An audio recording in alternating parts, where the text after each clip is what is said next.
پرندوں سے محبت کا انوکھا انداز. These birds going with your home over there. They go with your home. How long you are give them the food? They love you. They're not scared from you. Some scared, but when you touch, they're not scared. At home I have 5 handicapped, disabled. They cannot walk, they cannot fly, so I keep. You keep in your apartment, your home, and that's the blessing. That's the blessing. See, they come around you. But how they know you give them the food? You can. Many years. Oh, how many years? You 10 years. You give them the food. That's so nice. It's not always the same pigeons because they have a very short life. But how is that not the same one?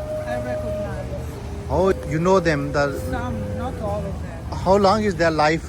Like the 3, 5 years. 3, 5 years only? The very strong ones, 8, 10, but sometimes 1 year. That's a special blessing for you because in our in back home in like the other countries, the birds they cannot come to the humans.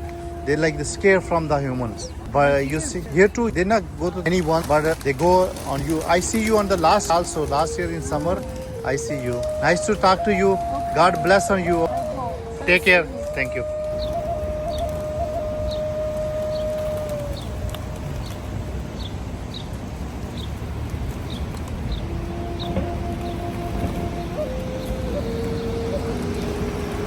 How are you?